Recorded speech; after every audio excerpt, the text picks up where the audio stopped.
Quanto vale il territorio veneto? Punti di forza e debolezze. Il nostro territorio è come una grande polenta e ogni volta che sopra ci si fa un'infrastruttura, un'arteria, eccetera, è come se si passasse non un filo, purtroppo, un spago, diciamo. È un po' più vistoso. Il messaggio video di Marco Paolini con la metafora di un Veneto divorato da troppi interventi sul territorio, accolta consapevolmente da una platea di oltre 450 persone, stati generali della Confartigianato Imprese Veneto, all'Hotel Laguna Palace di Mestre, chiamati a raccolta imprenditori, politici, intellettuali, confronto e dibattito aperto con il governo regionale, terza regione per PIL, seconda per l'export, prima nel turismo, ma con grandi criticità. Questa è la fotografia del Veneto. Paghiamo più tasse di quello che poi effettivamente dallo Stato torna al nostro territorio. Sono 16 miliardi di euro, valgono una finanziaria che noi versiamo a Roma e Roma non restituisce a noi.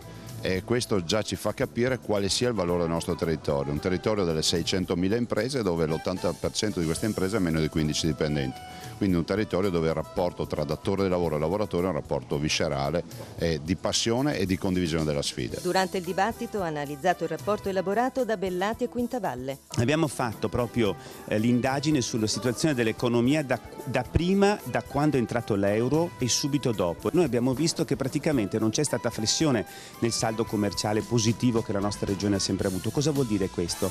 Che nonostante tutto restiamo competitivi rispetto al resto del mondo. Sicuramente la capacità di produrre prodotto interno lordo, quindi di produrre crescita, che oggi è una linfa vitale necessaria per tutto il Paese. Una grande propensione all'imprenditorialità, al lavoro autonomo. Il Veneto è la 7ª regione per imprenditori e lavoratori autonomi fra tutte le regioni europee e questa grande capacità di intercettare la domanda estera. Dati positivi nonostante debolezze e minacce. L'alta imposizione fiscale, i lunghissimi tempi della giustizia e quindi l'incertezza del diritto e soprattutto il fatto che noi abbiamo un residuo fiscale, cioè che dobbiamo dare alle altre regioni italiane più di un terzo delle nostre tasse. L'importante è che oggi con i rappresentanti della politica regionale che sono direttamente responsabili del territorio riusciamo a lanciare delle proposte concrete ma soprattutto a guardare con più tranquillità il futuro. Questo lo sguardo sul Veneto oggi evidenzia un percorso impegnativo e complesso. Di buon auspicio un augurio. Buon lavoro.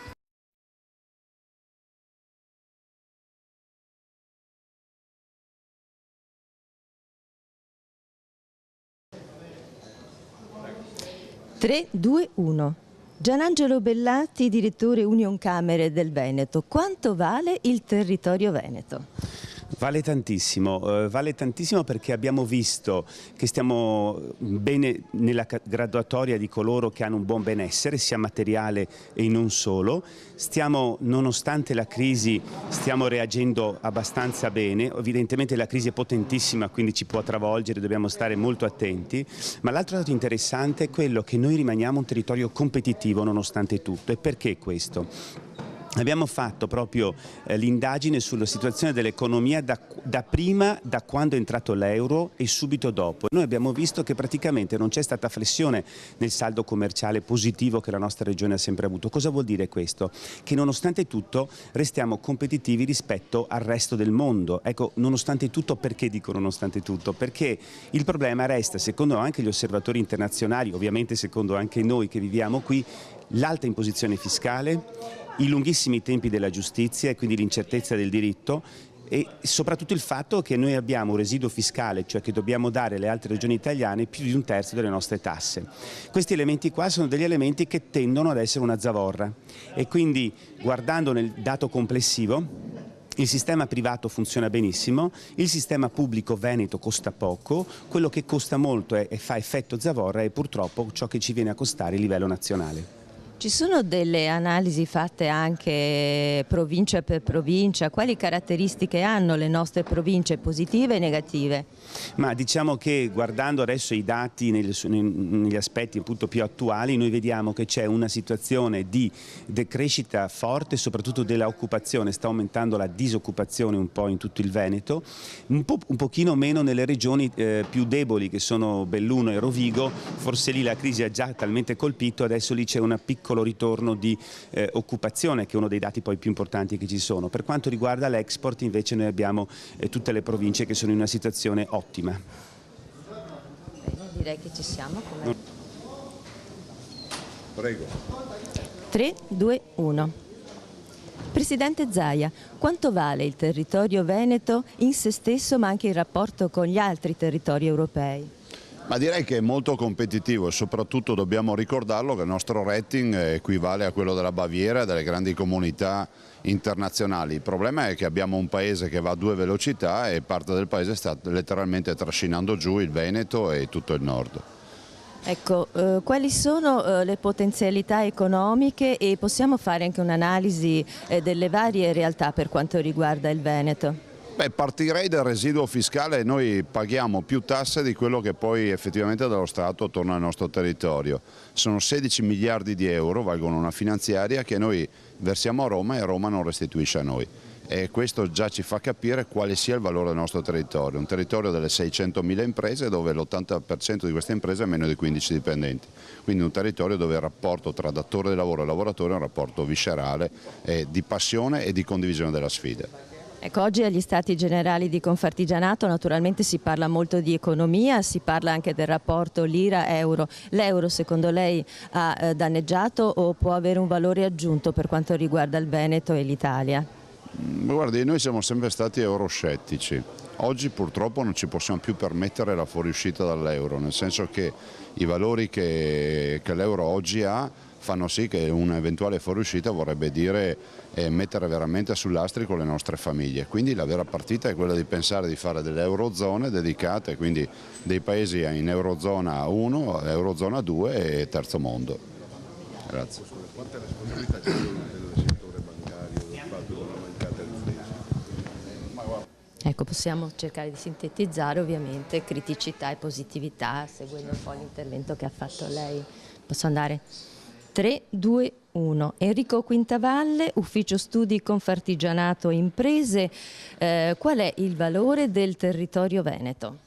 Allora, dal rapporto che oggi abbiamo presentato emergono numerosi elementi in termini di valore di questo territorio. Sicuramente la capacità di produrre prodotto interno lordo, quindi di produrre crescita, che oggi è una linfa vitale necessaria per tutto il Paese. Una grande propensione all'imprenditorialità e al lavoro autonomo.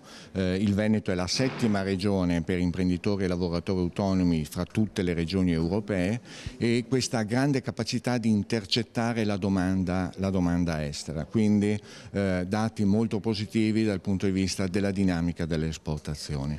Quindi sicuramente questi elementi sono asset di grande valore per questo territorio.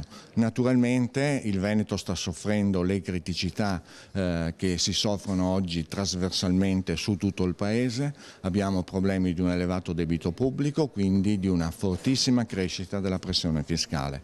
Quindi la crescita della pressione fiscale determina un gap di competitività dal punto di vista fiscale di un maggior prelievo di 1.000 euro per ciascun cittadino veneto e quindi questo sicuramente distoglie risorse da consumo e da crescita. Dall'altro punto di vista abbiamo visto come anche i temi della pressione fiscale locale stanno evidenziando alcune criticità, quindi un Paese che si sta affannando per tenere i conti a posto, anche la fiscalità locale sta creando degli stress molto importanti per le imprese. L'IMU nei 7 capoluoghi di provincia del Veneto è collocata solo a un punto al di sotto del livello massimo consentito dalla legge e addirittura 2 volte e mezzo il livello minimo che la legge avrebbe consentito. Quindi anche una logica di possibile teorica manovrabilità dell'imposta da parte dei sindaci, il nostro lavoro lo ha messo in evidenza, i comuni capoluogo hanno privilegiato un incremento della pressione fiscale a una ricerca di una maggiore efficienza. Perfetto. 3, 2, 1. Giuseppe Sbalchiero, Presidente Confartigianato Imprese Veneto, Stati Generali della Confartigianato. È stata una mattinata davvero molto importante, interventi particolari di politici, imprenditori, attori, insomma, che ruolo ha il Veneto? Quanto vale il territorio veneto? Beh, per noi che abitiamo in Veneto e che siamo imprenditori in Veneto vale moltissimo. L'importante è che oggi con i rappresentanti delle politiche regionali che sono direttamente responsabili del territorio riusciamo a lanciare delle proposte concrete ma soprattutto a guardare con più tranquillità il futuro. Ecco, quali sono le positività e invece i lati ancora in crisi di questa grande realtà? Ma la positività è il coraggio che si deve avere per guardare avanti. Gli aspetti negativi sono quelli di una burocrazia spaventosa che ci sta opprimendo. Si è parlato molto di economia, si è parlato di futuro. Usciremo dalla crisi? Beh, io dico che chi non crede di riuscire è un pazzo, deve cambiare lavoro. Quindi noi che siamo imprenditori siamo costretti a credere nel futuro. Grazie, buon proseguimento. Grazie.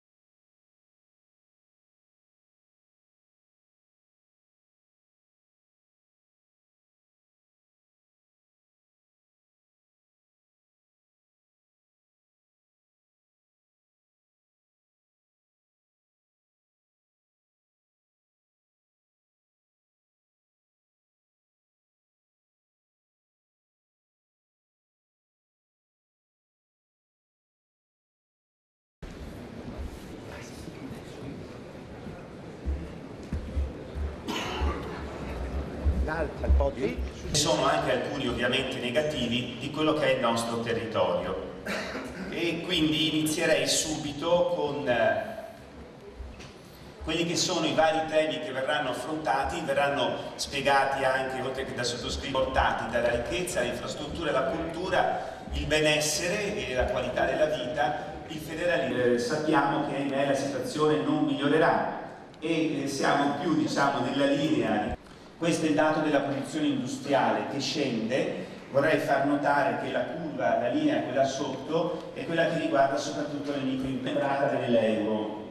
E voi sapete che una delle grandi preoccupazioni è sempre stata quella di dire senza monete più forti creerà dei problemi alle nostre imprese, al nostro export. Ebbene, il sistema belga, la crisi, perché la competitività non è sicuramente un termometro della competitività, viene dato sicuramente dal saldo. Si prende paura dell'Europa, dovremmo allora anche prendere paura di questo aspetto positivo. Siamo forti, possiamo dire, di altre aziende che sono in delle situazioni molto più facili della nostra. Questa è la nota positiva. Verso Europa e del resto d'Italia, però purtroppo ancora ci sono dei passi da fare. Andare verso l'oceano. È un'occasione d'oro perché ci ha portato anche insieme con la regione, ma con queste regioni del centro Europa, operato bene a livello della Germania ma di tutta Europa. Ecco, questa è la raffigurazione degli assi. Ecco, notate, e questa è anche un'occasione, un asset un aspetto importantissimo e credo che sia importante tenerne conto perché di nuovo come il mercato aperto, il mercato mondiale, soprattutto quello europeo, sono per noi un vantaggio perché la libera circolazione delle persone permette a noi vuol dire che c'è una sana gestione della cosa pubblica, una capacità anche nostra come imprese di generare benessere, c'è un grande capitale sociale e umano in questa regione, un grande rispetto all'Europa e al mondo e non è un caso che l'Organizzazione Mondiale della Sanità consideri la sanità della nostra regione. I problemi sono quelli della pubblica amministrazione, quindi colpisce quando si segna il modello Veneto non funziona più, dovete cambiare, dovete modificare, eccetera. L'accusa è quindi se noi vogliamo essere competitivi, e abbiamo visto quanto voi siete competitivi, abbiamo visto il caso della sanità, che siano competitive, perché se no una pubblica amministrazione non competitiva trascina come una zavorra. Ecco, chi ci critica sulle imprese, attenzione perché il debito pubblico sta aumentando, lo sta diminuendo e fra poco supererà la soglia di spesa rispetto al PIL. Ma in me guardate cosa succede. Abbiamo il duplicato canale che è la stessa cosa, quindi dobbiamo fare dei dati all'interno di queste spero che abbia finito bell'aria.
il vero valore che hanno le nostre famiglie è quello di aversi fatto una casa con i sacrifici, no? Magari facendo gli emigranti all'estero e dopo tornando qua. La casa adesso, siccome è fatta in zona residenziale del paese, piuttosto che ristrutturare il vecchio. È un po' quello che accadeva nel dopoguerra, che si mollava le case di campagna per andare in città. Attenzione che queste case abbandonate sull'edificazione, prima si ristruttura quello che si ha e si fanno certi diritti acquisiti. E dopo vi ricordate che avendo 3 campi si poteva farsi una villetta in campagna? Ve lo ricordate? La regione, e non io, la regione dei primi dal banco, 3 anni di tempo, chi vuol farsi la casa li fa, dopodiché non si fa più. Oggi voi non riuscite con la campagna di proprietà a farvi la casa come prima. Quindi io dico, noi dobbiamo dire alla nostra comunità, quindi noi dobbiamo riconvertire, però voglio anche dire che non è che 600.000 partite IVA sono già. Cioè vorrei ricordare che questa terra ha conosciuto la prima ondata